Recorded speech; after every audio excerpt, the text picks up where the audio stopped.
What is up, wonderful Precure fans?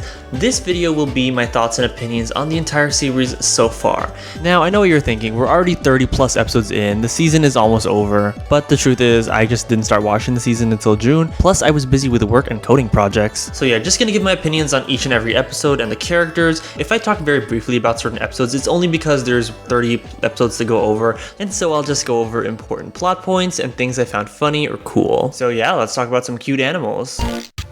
First impressions of Wonderful Precure at the very beginning in January. My initial reluctance to watch the season for the first few months was because of the original announcement that there would be no physical combat in favor of chase action instead. I'm of the opinion that action is like top 3 most appealing things about Precure. It's what makes the show Precure. But as I began watching the show, the chase action turned out to be pretty entertaining most of the times and showed that the fights can be pretty creative without having to rely on physical punches. Though it wasn't entirely perfect and there were some fight scenes that fell short, but overall the season is pretty decent. The characters have good development and they're enjoyable. Starting with the very first episode, we are introduced to Iroha, this fun-loving girl, and her dog Komugi. We see Iroha admiring something called the Mirror Stone, where her acquaintance named Satoru is examining the rock with her, and immediately we can see Satoru has a little crush on her because he starts blushing when she expresses how she wishes she could be in the same class as him. We also get introduced to Mayu, a new girl in town, who is very socially awkward and socially anxious. We see that Komugi wants to grow closer with Iroha, but there's a little bit of a disconnect because she's a dog, so she feels quite lonely. And so she wishes upon the Mirror Stone to become not only a human, but a Precure as well during a dire moment later when they have to fight the first of many Garu-Garus in the form of a sheep. Pure Wonderful's transformation is very good. The animation is very smooth and bouncy, very fluid animation, but what I like the most about it is how quick it is. Of course I do like the long transformations too, don't get me wrong, but I definitely prefer the short ones. There's a lot of visual elements which I really love in this transformation, being the confetti, the animal silhouettes, and the diamonds at the end pose of her transformation. The colors are also just really vibrant. As for the fight scene, it was underwhelming.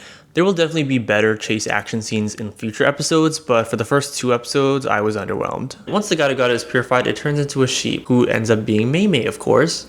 So episode 2, we finally get to see Mei-Mei speak a little bit more after he's been purified. He's a very charming and cute character. There's a running gag where he's speaking about something very passionately and everyone just ignores him or invalidates how important it is. And yeah, this is also the first time we see Iroha awaken into a Precure. Cure Friendly, I just love her transformation. Just like Wonderful is a great animation. So episode 3, Iroha is feeling really guilty about keeping the secret of Precure from Satoru, but eventually he learns in the end when they end up having to fight a rabid Garu-Garu in front of him. Him finding out really quickly is really reminiscent of Seiji in Happiness Charge, and Seiji also found out in episode 3. Episode 4 was a Mayu-focused episode. Mayu meets Iroha for the first time, and she's very nervous at first, but she ends up really bonding with her. We also see the appearance of these 3 stylish old ladies, one green, one grayish blue, and one in orange. They don't seem to be relevant to the plot, just random background characters. When the show first began, I thought they were going to become past cures or something, but yeah, probably just some irrelevant old ladies. In this episode, they end up fighting a Tanuki Garu-Garu. It was a pretty action-packed fight scene where Cure Friendly has to even save the Tanuki from an oncoming truck that's about to kill it. And Cure Wonderful has to use her barrier to save the truck driver. I really like this one because it showed that you don't need physical fighting for a danger-filled fight scene, and it was cute seeing the Tanuki trust them after they saved its life.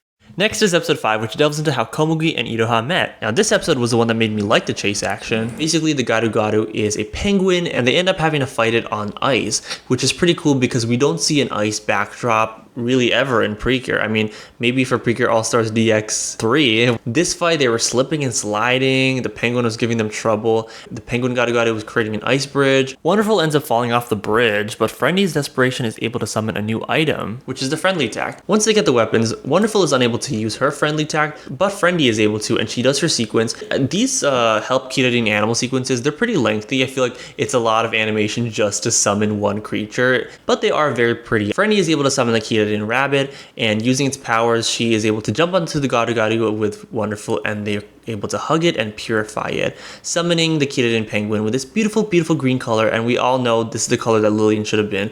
This episode, especially with Friendly getting the power first instead of Wonderful, really solidifies the fact that they're trying to make Friendly more of the main character than Wonderful. Of course, Wonderful is still the main cure, but the main perspective is pretty much on Friendly.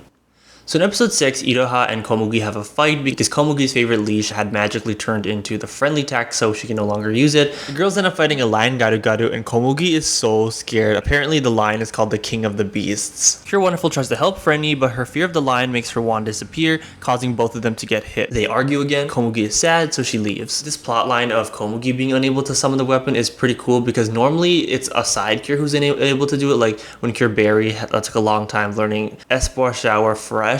She was like, why can't I do it? Damn it.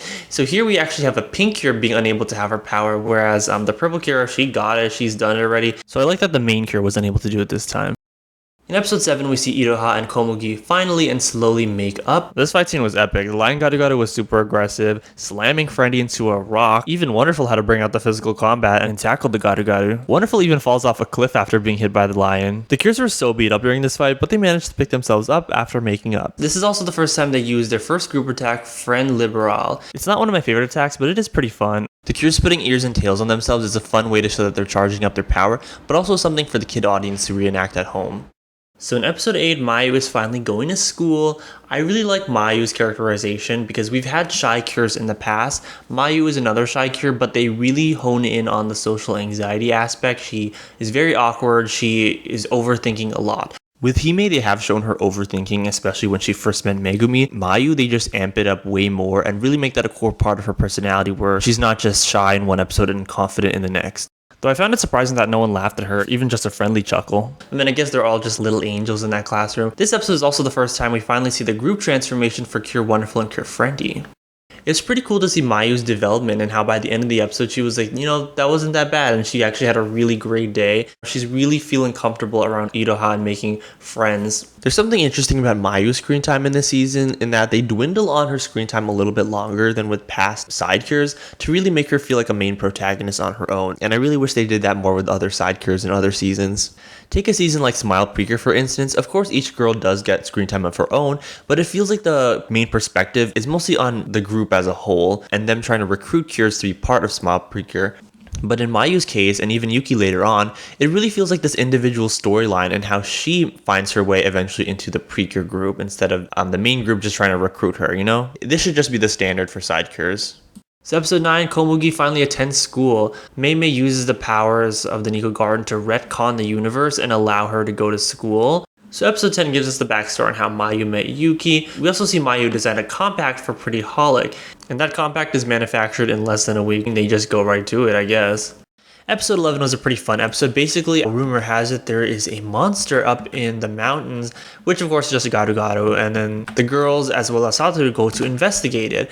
We also see the mysterious old ladies appear again. Mayu is out shopping near the Mirror Stone until she sees a mysterious blonde girl who says, "Don't go to the mountain." And it really shakes Mayu to her core. She was like, that was mysterious AF. Like, who is this girl? Pretty cool fight scene here where Satoru informs the Cures that they have to scare the bear Garu by going on each other's shoulders to intimidate the bear Garu by appearing bigger than him. The bear Garu gets a scratch on his crystal in his forehead by Kurniami, and this disorients the bear long enough for the Cures to purify him. In episode 12, we see the first full appearance of Kurniami. I thought it was pretty funny at the beginning when Iroha gives Mayu this special owl camera that tracks the motion of Yuki, so that way she won't escape because she's been escaping recently. I just like how it's specifically an owl because owls like to watch with their big eyes. And then we see the scene which is really cool and pretty dark for Precure where Mayu is just walking home from Iroha's house in the sunset until she's attacked by this giant owl Garu. And she's about to be killed by this Garu until Kurniami steps in. We see the first full appearance of Kurniami. She is beating the crap out of this Garu, and we see her doing physical combat, which everyone, including myself, was raving over. Speaking of which, there was a lot of toxicity towards people who simply just wanted action in this season. I would see people say things like, oh, just watch a shonen show if you want action, or why do people want violence in a little kid's show so much? When I saw these comments, I'm like, they must be new to the franchise, because that is dense. We want action because it's a staple of the series. They also could have, made the monsters not animals. But with that being said, the chase action is decent. It offers a unique form of conflict, but I'm excited to go back next year. She tells Mayu that she she should not get involved. We see more cool scenes of Niami fighting off this owl gado, punching and kicking, jumping through the air and through the sky. They basically went all out for this scene because they're like, you're not going to get much of this in the series, so just savor this little moment right here. Ferengi just narrowly misses a kick from Niami's blue high heels. There's a little bit of conflict here where Wonderful exclaims to Niami that they can protect these gado and restore them to kind and good creatures. Niami is surprised at this. She probably didn't know that such a power existed to be able to purify them without violence. She said, okay, but don't get in my way. The two girls save the gado using friendly liberal, and Niami appears to be pretty surprised at this power. She jumps on top of a tree and says, my name is Cure Niami, standing in front of the moon. For me, the scene was very Sailor Moon-esque also. I'm going to have to make a lot of Sailor Moon comparisons, but this reminded me specifically of the Infinity arc. Sailor Moon encounters Uranus, and then Sailor Uranus makes out with Sailor Moon, which is ironic because, like, why does we actually never see Sailor Uranus kissing Neptune on screen, but she kisses Sailor Moon? Like, what? Pretty cool introduction to Cure Niami. One of the most unique Precure introductions of all time, I would say. In episode 13, the girls are on the hunt for Cure Niami. They are searching for her based on her physical appearance for anything that is white, because, you know, Cure Niami is a white cure. Episode 14 focused on the growing friendship between Mayu and Iroha, and they actually have a sleepover, which Mayu is originally anxious about, but she ends up loving it. There's a really funny scene where Satoru is like, a sleepover. They are good friends now. And then Daifuku gives him a look like, and he's like, what's that, Daifuku? I'm not jealous at all. Also in this episode, Mayu finds out not only that Komugi can talk, but the secret of the Precures, and Satoru also reveals that he knows about this. He goes on this whole like narration, which is pretty cool, and it's like Precure, like Miss Inukai, have the power to return them to their gentle selves. After the fight, Iroha is also like, BTW, Cure Niami wasn't here today. Interesting. So episode 15 is a Mei focused episode, pretty wholesome and cute episode. I like how at the beginning they are bringing Mayu into the garden for the first time, and then she is hiding behind Iroha very shy and awkwardly, and she's shrouded by shadow. It's so funny. And then Mei is kind of like, oh, that's not good, don't bring outsiders. You know, the whole gag where he freaks out every single time. In this episode, we learned that there's extinct animals like the giant moa, and that got me wondering, like, when are we gonna see the dinosaurs? I was so obsessed with the Kirarin penguin's animal house. Look how freaking green his house is. I would love to live there. Okay, like, well, maybe not real, because it's like I need humans, like I need men to be around. The Kirarin animals are secretly planning a party for the Precure, and Mei thinks it's for him, but it's really mostly for the Precure. The fight scene was pretty cool in this episode because Mei actually left the Nico garden to assist the Cures in battle. There was a gado elk, I think, or it was like a deer or an elk. He basically turns into this like round fluff ball and is able to distract the deer long enough for them to purify it. For me, I like fight scenes like this. As much as I do love physical combat and like beating up the monster, I do like things like this, for example, where Mei was able to distract it. There's a funny scene where once they purify the deer, Mei is also caught in the purification, and he just gets like these Bishonen eyes, and the Cures are just like, wonderful. So once they have the party, the aesthetics are just turned up, okay? Beautiful purple sky. I love those shades of purple. Lanterns everywhere. This is specific, but it reminds me of when I was in high school and in college. I would go on overnight trips, or when there was parties on campus, lights and stuff in the campgrounds. This is the vibe. Maybe I was like, damn, like this party was not for me. But then they actually surprise him and say that they're very grateful for Mei as well. Now we're on to episode 16, which was heavily promoted because it was like a crossover with Crayon Shin-chan, but I don't really watch that show or know what it's about. I just know there's like a crudely drawn little boy, and he's like super popular in Japan, and I don't know, I just, you know, for me, like his cameo was like a second, and I just really did not give enough about him.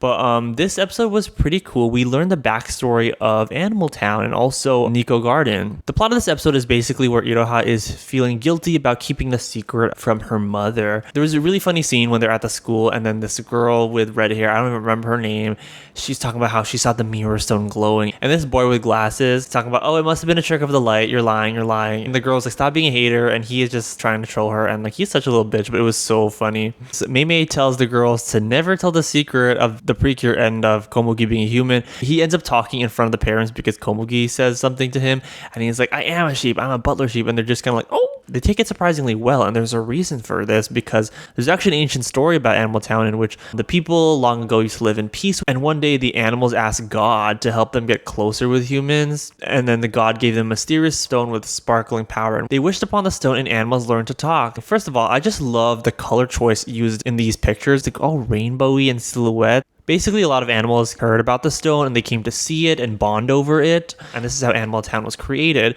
But the creatures began to fight. God became sad and he turned the mirror stone into an ordinary stone. And if you wish upon the mirror stone, it will come true. Yuki sees this bird Garu and she's like, don't come back here. And the bird is just terrified, so it leaves. She makes a statement which I really like. She was like, I just protected who I have to protect. Mayu, of course. And then she says a statement which is really cool. I'll leave the rest to them. I just love this because this reminds me of Sailor Moon, but I'll get into that in the next episode. But I just love the fact that she says, I'll leave the rest of them, because it's her acknowledging Iroha and Komugi's power as Precure. She knows they have the power to heal and purify this evil. Next, we have episode 17. In this episode, the girls and Satoru find out that Cure Niami is in fact Yuki the cat. This is the first time we see not only Yuki transform from a cat into a human, but also the first time we see Cure Niami's transformation sequence.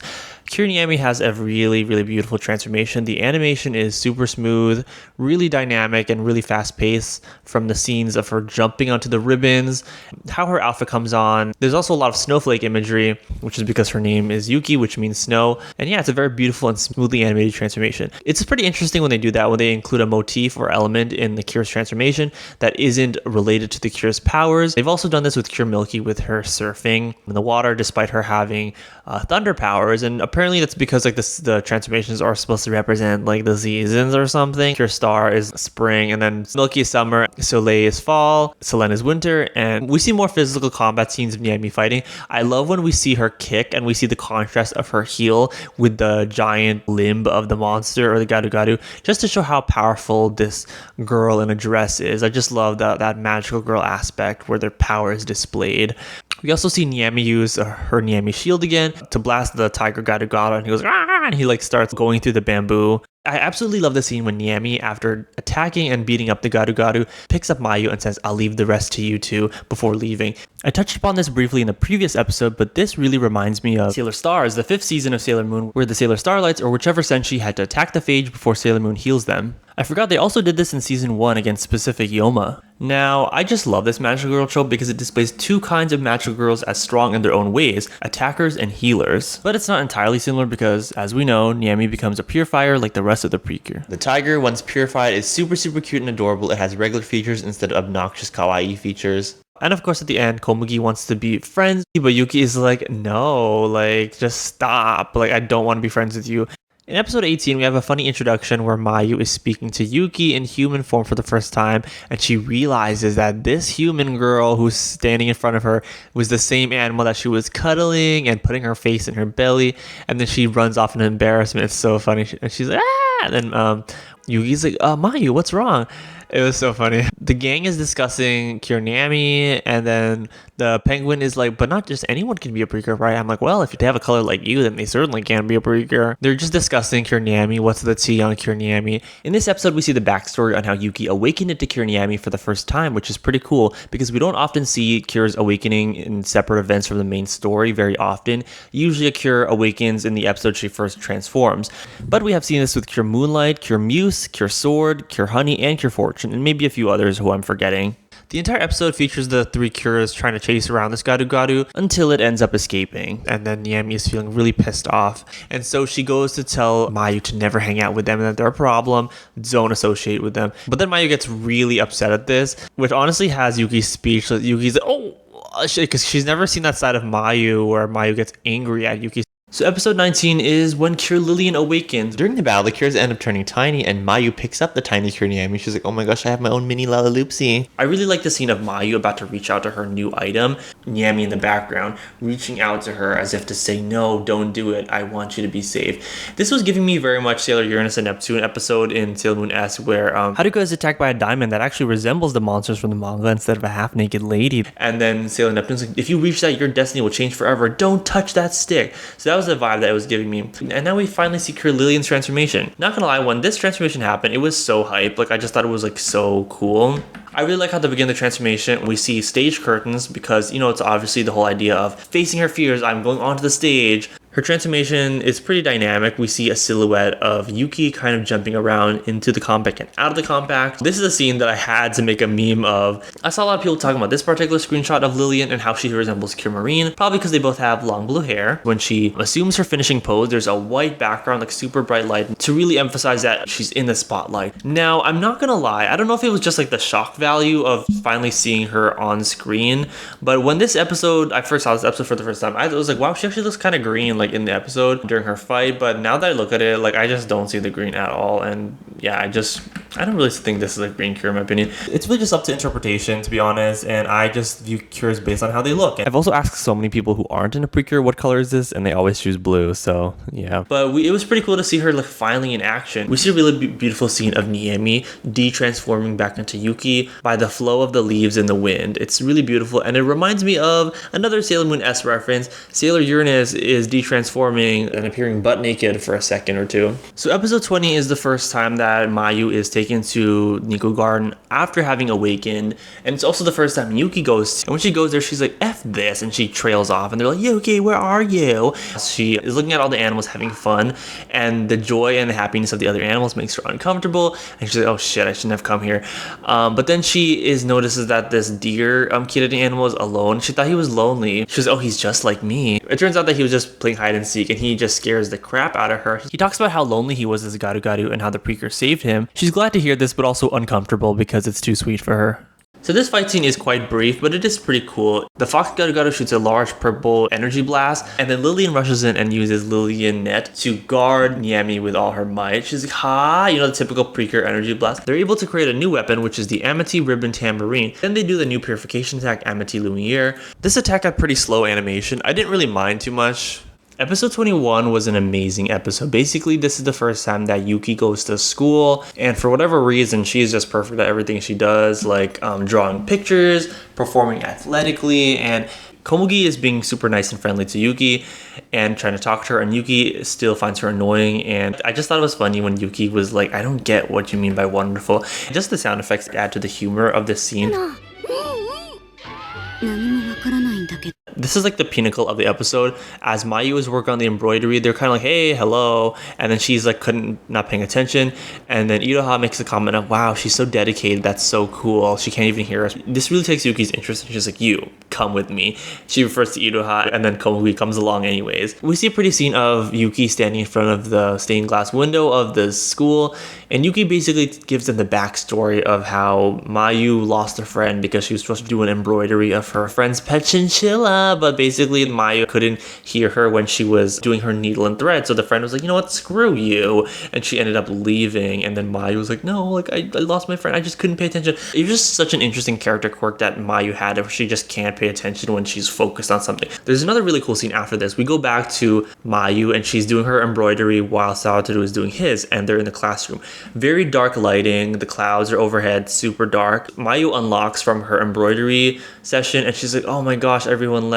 Sawatoru comforts her, saying, it's okay, they said you were really cool. And she's like, wow, really? And suddenly the lighting goes back to regular lighting, like happy sunshine. I love that little detail. And this is the first time we see Niemi and Lillian's group pose Neanderthal Precure. And Lillian looks blue AF in this sequence. Pretty cool fight scene that's very reminiscent to Doki Doki Precure, where they had to fight the sheep Jikojus and they're all trying to fall asleep. This is the first time we see Niemi do help Kirari animal, and she uses her tambourine to summon the fox, who they purified in the previous episode. At the end, we see Yuki and Komugi bonding, which is the start of their friendship. Episode 22, these are the only screenshots I have to talk about it. I genuinely don't remember what happens. I just thought the dog was cute. Episode 23 was a really fun episode. The annual summer festival episode. Sawatoru is just smitten with Iroha and her yukata, and Mayu takes notice of this and begins to tease Sawatoru and be very excited for the blooming of their relationship. This begins a series of episodes in which we see Mayu teasing and supporting Sawatoru in his romantic endeavors, which is really cool because it shows that despite having social anxiety and being very awkward, it just shows how comfortable she is with them now, which is pretty cool. We get a scene of Sawatoru helping to repair Iroha's sandal, which broke, and it's all romantic with the lights and stuff, and she's like, thank you. Yuki makes a comment about Daifuku not being an ordinary bunny, which is very special, probably hinting that he will have some kind of important role in the movie. Edit, that was indeed correct. They go to this old temple and they see this girl with glasses and they're like, oh, hey there, like as if they knew her already, which surprised me because I was like, I've never seen this character in my life. But apparently she is a school classmate and I just never noticed her before. In this episode, we also get a backstory on how wolves were hunted by humans long ago, and this obviously becomes the basis of the villains we see later on. When this episode first aired, this backstory was much more mysterious because there was no official reveal of Gawan or the wolf generals yet, so it just really had us putting the puzzle pieces together. They end up having to fight a gadu-gadu, which is like this swan or this bird, and this is like a nighttime scene. It's very pretty, a very beautiful scenery. Again, I always love when they have a unique type of backdrop when they have fights. This fight was pretty cool. We have them fighting in the water. The water is very sparkly and glittery. Niami is going all out in this fight. Interestingly, in this episode, they bring back the friendly tact and friendly liberal to purify the gadu-gadu instead of Amity Lumiere, which has been being used for a while. I guess they got to keep up that merchandise sale. In episode 24, all the kitted animals have finally been gathered, and so the Nico diamond produces an egg, which is Nico. There's a theme of maternity and care, as they're seen hugging Nico's egg, and also the battle involves Niami help save a gorilla gadu-gadu mom by reminding her of her child. Episode 25 is the beach episode. So this episode is pretty much the conclusion of Yuki's being mean and cold arc. At the beginning of the episode, she was feeling really disgusted by having to work on a group project with Komugi and Iroha, but at the end, she learns to trust them and really rely on their friendship. The really sweet moment was previously at the beginning of the group project, she wanted to refer them as the dog group or the dog duo, but by the end, she's like, no, you guys are Iroha and Komugi, and they're like, oh my gosh, say our names again, say it again. She's like, just stop it. I already am friends with you guys, just chill. So Yuki definitely gets the most development out of the team, with more than Komugi and Iroha. Second would be Mayu, of course. This episode was also Mayu focused, and her plotline was basically not giving up when battling the gadu-gadu and showing that she's all in when it comes to saving the animals. But the battle becomes a little bit too much for her, which is at that moment when Yuki realizes she must also rely on Wonderful and Friendly. We also get more funny as hell scenes of Mayu teasing Satoru on his crush. Iroha is swimming in the ocean and Mayu is creating a little narration about what she wants Satoru to go do. Oh, I approach her and she's so beautiful. All these kind of funny things that Satoru was like, what the hell are you doing? Episode 26 was super filler. It was basically a plot about how hot it is in summer. They're suffering in the heat until Satoru tells Iroha and Mayu to come into his house and just chill and relax in the air conditioner. And Daifuku looked super cute when he was pawing on the cage to be let out. Pretty cute scene where Meimei is like, you guys are cowards, it's not that hot. And he steps outside and he just melts.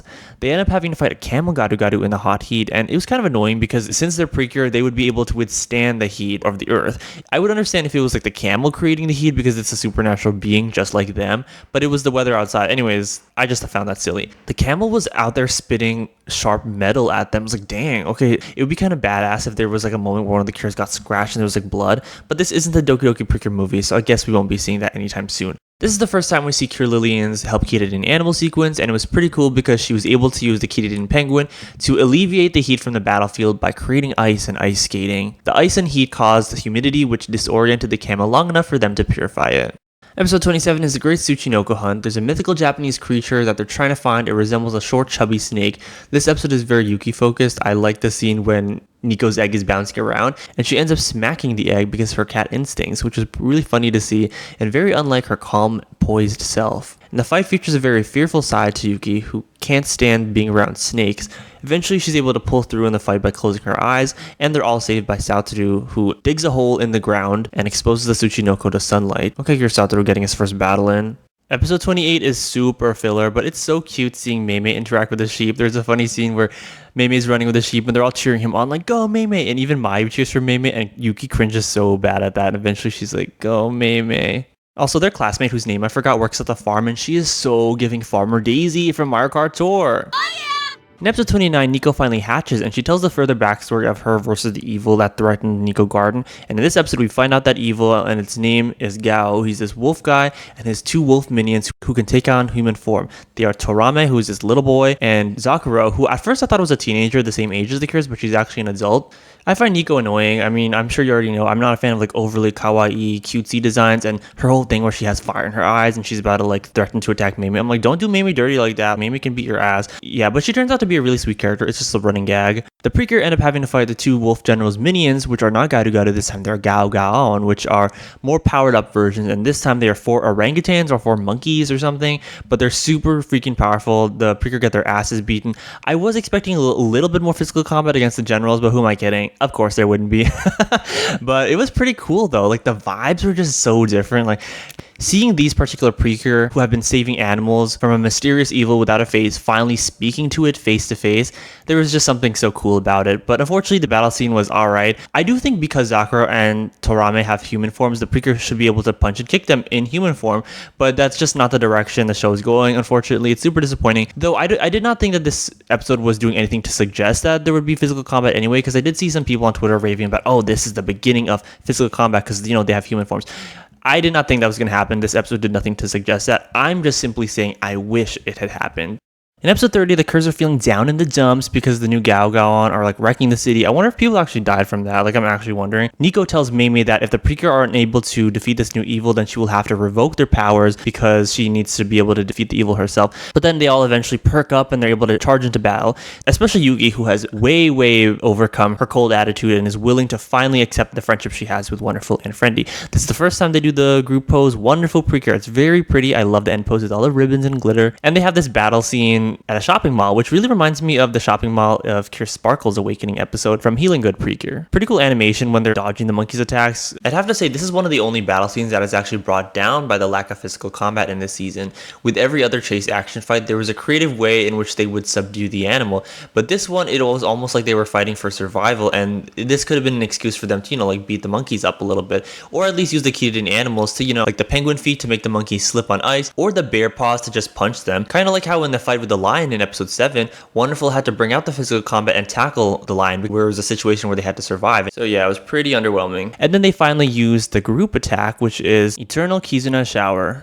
For me, this is definitely one of my least favorite group attacks. I just find it quite slow. It's just a slow attack. The power-up form, it's just tacky to me. I don't like the look of this power-up form at all. Very feathery. It's funny how Cure Lillian's the ribbon on their chest, the green portion is much greener than Cure Lillian. Yeah, but overall, like, I mean, I guess the animation's all right. I also like the pinkish, orangish, purplish Instagram background color. But other than that, it's definitely not one of my favorite group attacks. I do really love this shot of Cure Wonderful holding the diamond ribbon castle at the end with her hair blowing. She looks so pretty. This shot really reminds me of Cure Majesty holding the Majesty Chroniclon in Hidoga to Sky Precure.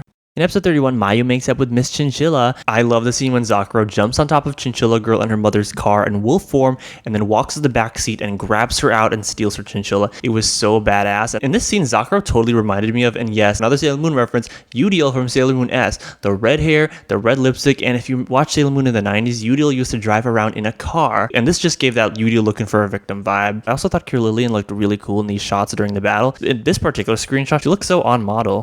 In episode 32, they go to the zoo. This episode was very Iroha focused, which is pretty cool because she has barely had any focus so far. So we got a backstory of how she learned to love animals. She was originally scared of the giant elephant named Sakura, but she learned to really embrace animals.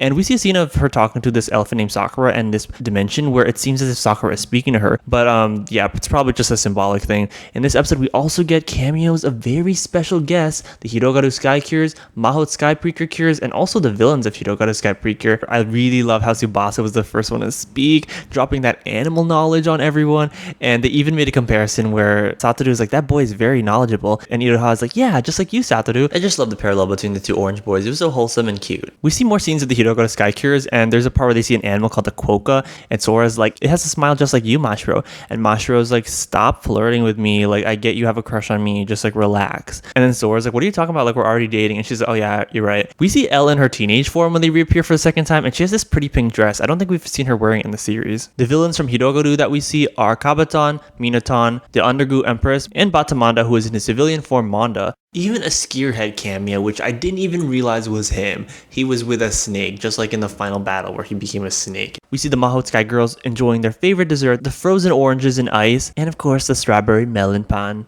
It would have been cool if this episode touched upon animal cruelty in zoos, especially because a lot of animals that are in zoos can be depressed or sad. Of course, there are happy animals in zoos, but it would have been cool if they touched upon that as well, because one of my Twitter mutuals actually brought up a good point about this episode, and then people were like harassing him just for expressing a very true thing about zoos in real life. This is especially because the theme of this season is, don't hurt the animals. It would be cool if this episode, touched upon that a little bit. A really hilarious scene is when Yuki is sitting alone until a bunny comes near her. She pretends to ignore it, but she can't resist. So we see her kind of curving to the side as if to show that she's petting the bunny.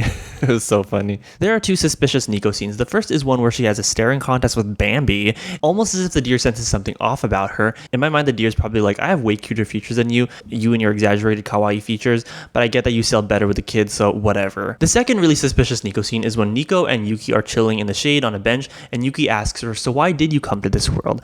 Nico says, I just want to make everyone smile, and Yuki is just sensing something really off about her. This scene, again, Sailor Moon reference, is giving me Sailor Neptune, specifically in Sailor Moon's Super Special when she senses the butler was full of shit. Yuki just sees through it all, and then a Twitter mutual of mine also pointed out that it was reminiscent of Yukari in Kira Kira Precure, figuring out that Rio is in fact Julio. These cat Precure are figuring out all the crimes. Personally, I would like a route where they make Nico a final villain who they have to battle, and then she ends up purified later, because of course Precure will always purify the villain, especially newer generations of Precure. But I feel like at most it will be something like Gaon blackmailed her to be a spy, but at the last second she will betray Gaon and be like, I'm sorry Precure, like I would just, he was going to destroy Nico Garden if I didn't, but I don't want to work with him anymore, and yeah, something like that. Episode 33 was focused on Iroha's dad. It was alright, I didn't really find it that interesting. Episode 34 was a Yuki and Mayu focused episode, mostly Yuki, but it highlighted the growth of both of these characters. At first I thought this episode was going to be about Yuki jealous of Mayu's dad, but it was more so about Yuki being able to find independence away from Mayu for once. She ends up just having fun alone, taking a walk, eating at a cafe, watching a horror movie, and her face when watching the movie was so funny, and even making friends with these cats. She acknowledges that Mayu is a totally different person ever since becoming a Precure, and we see that with Mayu inviting her friends to her dad's photography exhibit, which is something that she definitely wouldn't have been able to do at the beginning of the series. Also, the stray cats were so cute, especially the boss cat when he goes like wah, wah, wah, to talk. It was so funny and cute. I also just, this is going to be about the facial feature thing, but I just love these cats and how they have big noses, and I just wish that Komugi and Yuki had noses that were bigger than 2 pixels, because I don't know, I guess that the tiny nose thing is popular with little kids and it's like more kawaii, but I just wish they would have big cute noses like the background cats. The background cats are just way too adorable. And now finally episode 35, which was so amazing and hilarious. I actually finished making this video before this episode came out, but when I saw the next episode preview, I had to wait for this episode and I'm glad I did. We really go in depth into Satoru's love for Iroha. First of all, I just love romance plotlines in Precure, especially because it's never done very often. Likely because the target audience is so little. And also when they do romance, it's very much a running gag or a little character quirk. There's not really an episode about it as a plot. We get a really important piece of lore on how they met. They first met 3 years ago, probably when they were 10 or 11, where Satoru takes Daifuku into Iroha's parents' animal center after Daifuku is injured by a snake. Something interesting is that in this flashback, Iroha is the one who teaches Satoru something about animals this time, and Iroha was his main inspiration for wanting to learn about animals. It was just really cool to see a backstory that we had not known for 30 episodes plus. I love when they do that, when they include a backstory on characters that have already been established much later. Not too late, of course, where it feels like thrown in there. So many funny moments in this episode. Mayu doing her Cure Lillian pose in civilian form. Even Yuki being entertained by this and supporting Satoru. It felt so refreshing seeing Yuki be part of the silly group's antics. I love Satoru's segment where he's doing all the animal courtship techniques. Also, Meimei still being melted into a puddle after a scene earlier. The aesthetics of this episode are just gorgeous. Since it's fall time, we see all the autumn leaves. By the way, this flower just reminded me of all the red leaves and foliage. Was so beautiful. The animation in the fight was amazing too, seeing the Cures jump around. A really sweet scene when Satoru asks Cure Friendly if she's okay after being knocked into the tree by the kangaroo. I just love how Cure Friendly was the focus of this fight, since like I said earlier, she didn't really get a lot of solo focus in this season. The art as she was running and leading the kangaroo was really on point. Having Meimei and Nico in this fight chasing them around too was really refreshing. Meimei looked so funny and cute when he was running. Speaking of aesthetics, this bridge was everything. It looked so pretty. It was really cool when Lillian and Niami used Lillian net to finally catch the kangaroo and remind it of a kangaroo's pouch. It's like, mother! The scene of him about to confess to Iroha was so funny, especially with Nico putting the X over Meimei's mouth. And both Meimei and Mayu falling over when Satoru was just like, let's go home. Part of me was hoping they would show the big confession in this episode, but I'm actually glad it's not, because that way we can really extend this plot line and give more development to both Iroha and Satoru, which Iroha is especially in need of. Whew, so yeah, that is all the episodes we have so far. Lastly, I just want to briefly talk about the movie. The movie looks pretty cool. I was just minding my own business one day until my friend Ascendis sent me the magical boy forms of Satoru and Daifuku in the movie. I was actually so shocked when this came out. Kind of turned into disappointment because they aren't actually cures, they just are magical boys without cure titles. Like, yeah, it's cool that they get magical boy forms, but they could have easily gone all the way and called them cure wisdom and cure whatever.